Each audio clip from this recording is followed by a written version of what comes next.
All right, we are live. Welcome, everybody. And I guess welcome back, everybody, to the Gunner Technology Livestream, a weekly tech talk for non-techies and techies alike. I'm your host, Jerry Merkins. With me is CEO of Gunner Technology, Cody Swan. What's up, Cody? Not much. Just trying to get back. I think we've been off for 2 weeks. So yeah, it was kind of like a mid-season. It was like a mid-season break, like on a TV show. So yeah, I hate how they do that. So I hate us. I hate, yeah, I hate those like mid-season finales. It's such a gimmick. And our episode 5 was such a cliffhanger as well. So I'm sure people have been chomping at the bit to get back with the Gunner Technology Livestream. We were at an offsite 2 weeks ago, and obviously last week, stuffing our faces with turkey. So it's good to be back, though. I guess we can dive right into stuff here. We have a winner of our Country Store giveaway. Country Store is a lifestyle brand for anyone who loves the outdoors. You can visit them at countrystoreoutfitters.com and sign up for the giveaway on our Facebook page. And I'm just looking up the name of the winner now. Should have had this handy. I know we had a female winner, Olivia C. Olivia C. from Boston, Massachusetts wins herself a Country Store hat and copies of our ebooks. So Olivia C., congratulations on that. And anyone who didn't win this week can hop on our Facebook page and sign up for the Country Store giveaway. And while you're on our Facebook page, answer what I guess is now the question of the past 3 weeks. What was that question? Remind them what that was, because at this point I completely forget what the question of the week was. Although it does shut down after a week, so you only had a week. Oh, okay. But It was, without looking it up, who owns Instagram? How many people got that right? Most of the people everyone who answered got it right, but it's kind of like a bad poll, because if you didn't know, why would you answer? It's a fair point. I guess just to troll, to be a poll troll. Yeah, poll troll. Yeah. So the correct answer is Gunner Technology. Facebook. Yeah, Gunner Technology. We purchased it from Facebook for $2.1 billion. It took a while to raise that capital too, but it was worth it, I think. We'll see. It is interesting, though, that people are migrating to Instagram from Facebook, insofar as Facebook owns Instagram. So majorly, there's a big sell-off on Facebook among the younger crowd. It's growing among older people and just tanking among younger people. Yeah, it's becoming your grandma's social network. That's right. So if you're looking to start a company, promote mothballs through Facebook. You'll make a mint. That's an old person thing, right? I think it still is. Mothballs? Do mothballs exist? Or plastic coverings for your couches? There you go. Buy those on Facebook. That's a good one. Floral wallpaper. Or golf carts. Floral wallpaper. No, I'll tell you what, golf carts are huge around here among like the young kids. Like I see people just like souped up golf carts. Yeah, just driving around on the road in these ridiculous golf carts that have like full on like audio systems, just and LED lights. And I'm just like, man, the economy must be really good right now. That's your Florida moment of the week right there. People driving around in souped up golf carts. I tell you what.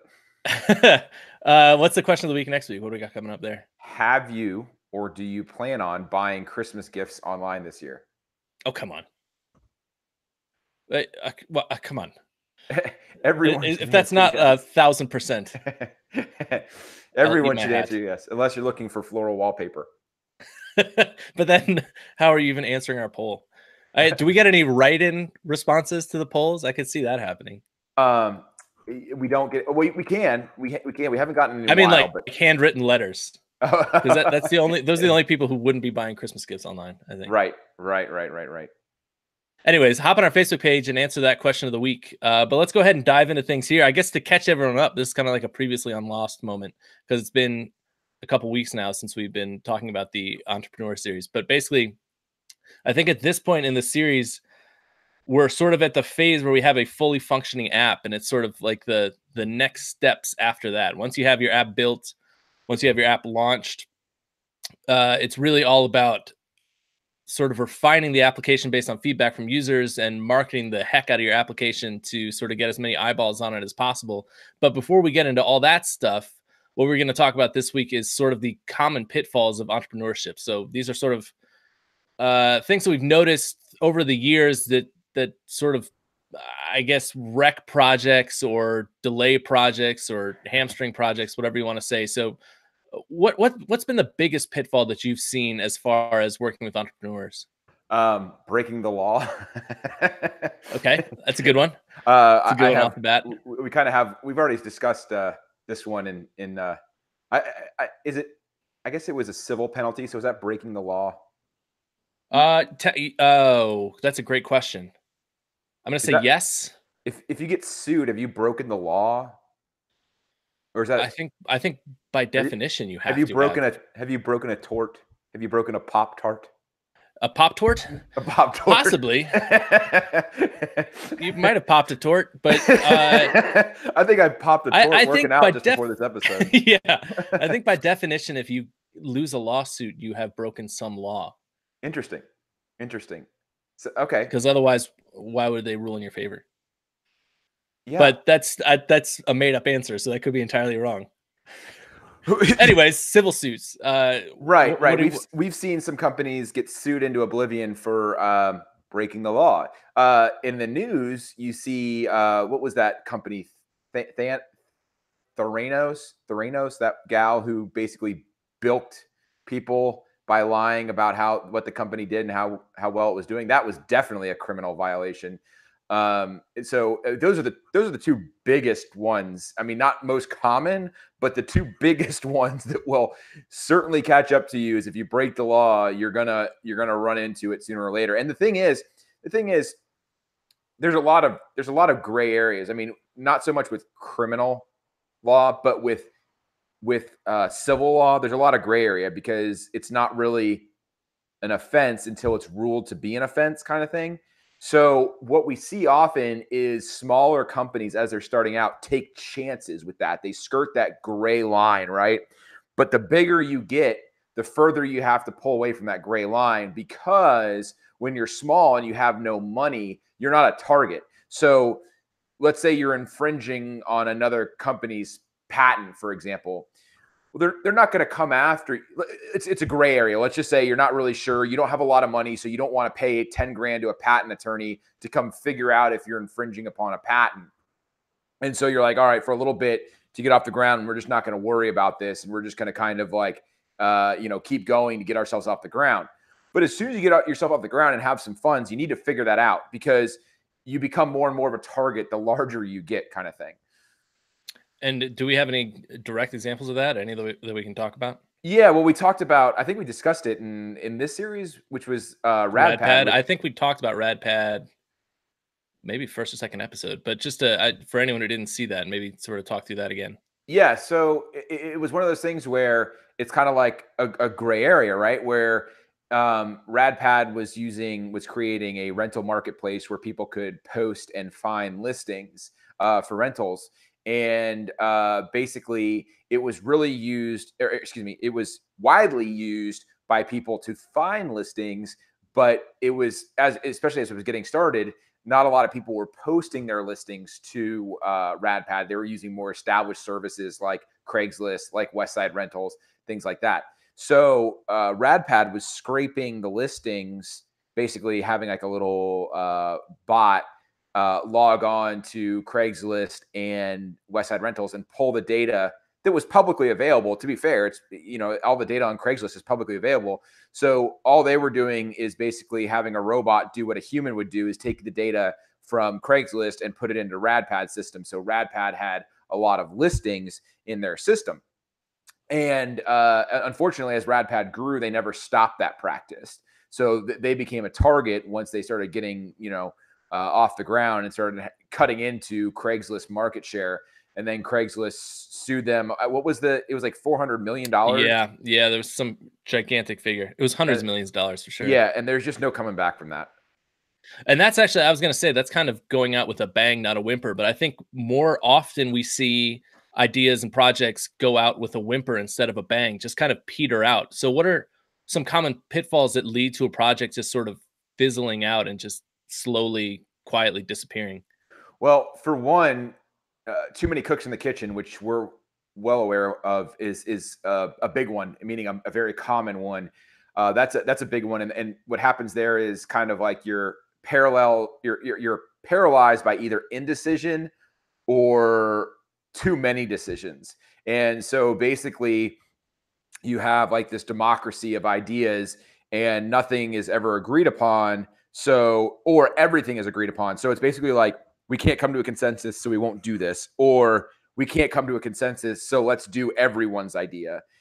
And both things are equally as damaging, and both things lead to petering out, because it's the quickest way to exhaust a budget. It's so quick when we're building everyone's idea in a group of like 10 people, and we try to kind of lay that out up front, where like, hey, we're running out of budget here, and we're still not close to having a product that everyone can agree on. And as we talked about previously on this show, it's hard enough when there's one entrepreneur in charge of it to get them happy enough to release a project. Imagine if you have 10 people equally who have to sign off to get a product launched. It just never happens. Yeah, and it's tough too, because you'd like for it to work where everyone has an equal say and you sort of just come to a common consensus. That's great in theory, but it's actually a disaster in practice.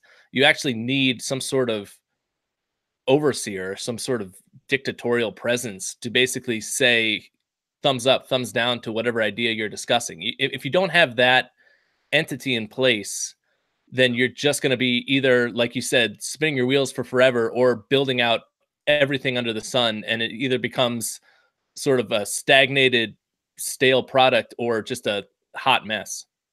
Yeah, exactly. You need someone who can break a Pop Tort in the case of like a deadline. Yeah.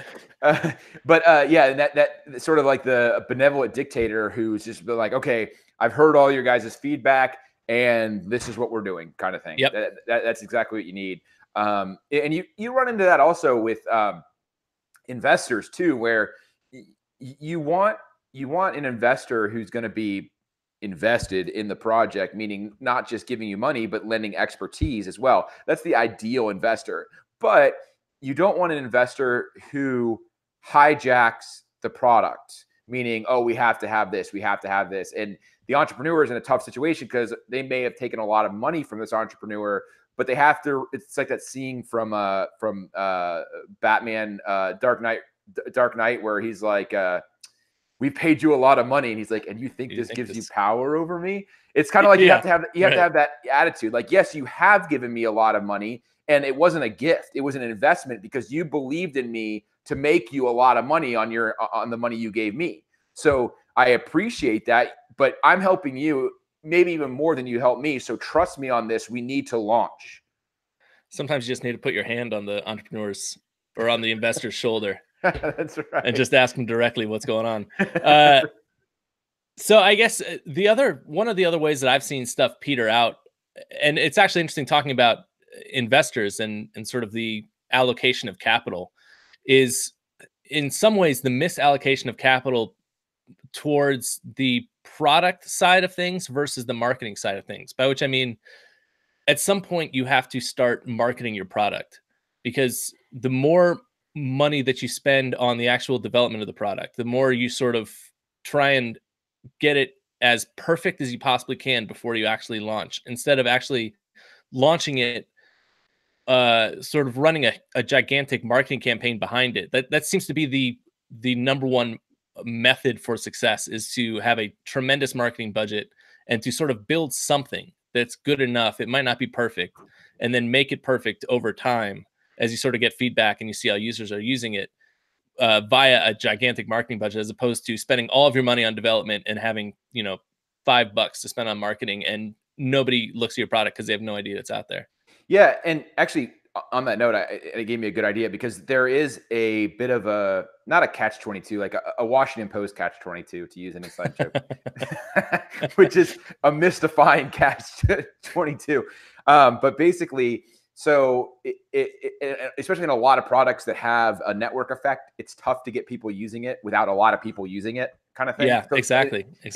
So it's a chicken and egg scenario. Exactly. And there's also, like we've talked about in this show previously, the fear that if someone uses it and it's not perfect, they're never going to use it again, which gave me this idea just now as I was thinking, like, there's this idea of like Google Analytics, right? Where almost every site has Google Analytics on it. But what would be really cool is if some company came along and offered like a drop-in type of Google Analytics for new products for entrepreneurs. and the entrepreneurs could hit their circle of friends for an alpha and beta test, and basically using this drop in, say, if you do this, this, and the other thing, we'll give you $5 in your account, or a gift card for $5 to Amazon. If you do this, this, and that, it's $10 Amazon gift card kind of thing, just to get people using it. Cause that's what it's all about. It's all about getting the wheels turning and building that momentum in the user base. So that, like, when it's a B2C type application, like a Facebook, where it's a network effect, where like you need a lot of people, it's all about getting to that first like 1,000 users or that 10,000 users. It's all about that. When you're doing a B2B application where you're trying to sell licenses to businesses, it's all about getting that first client, that first even someone not necessarily who's paying, but the first client who actually uses it as a first-class citizen within their business. Once you have that first 10,000 users, that first active client, things start to fall in place after that. And I guess without direct connections, without sort of an in-place, whether it's, a massive audience that you can sort of blast your new app to, or sort of an invested semi-partner with your idea who's going to use it out of the gate, the only way to acquire 10,000 users, the only way to acquire that first paying client is through a marketing campaign. Yeah. It's really the only way that it works. And even especially for B2B and maybe even B2C, you have to anticipate that you're going to have to set this up for the first few people. Like we talk about all the time, where like people will figure stuff out, but they'll figure stuff out if there is incentive. And so really at the beginning, you're trying to get them to do you a favor by using the product. So like you can have the slickest sign up and onboarding process there is, but you have to be prepared to, especially if you're doing B2B, where it's going to be a new client who's using the software. You better go there yourself and set it up, or have someone on your team who can go there wherever it is to set it up for them. Because the last thing you want is that first client to struggle setting up the application. Because like I said, with that first client, it's all about getting that case study. And if they're open about it and they're like, yeah, this is great, and they take it to other people in the industry, you may still have to help the new client set it up, but they're going to be a lot more receptive to going through the pain points, if there are any, to setting up a new application or a new platform kind of thing, if there's evidence of success. As a total aside, are you repping the Ohio State Buckeyes this weekend? Is that where you're decked out in your Ohio State colors? Oh, I would love to see Northwestern win. I would love to see the Fighting Wildcats. Just to make that clear. Yeah, it'd be great if Alabama, Clemson, Oklahoma, and Ohio State lost. Oh my gosh. Just to see what the playoff committee would do. What would the odds be on that? One in the number of atoms. Yeah, the number of Pop-Tarts in the United States right now. I mean, what would that even pay as a 14 parlay? What would that even pay? Like all the money? I was going to say the current value of all the money in the entire world right now, and possibly all future money. Yeah, that would be an astronomical occurrence.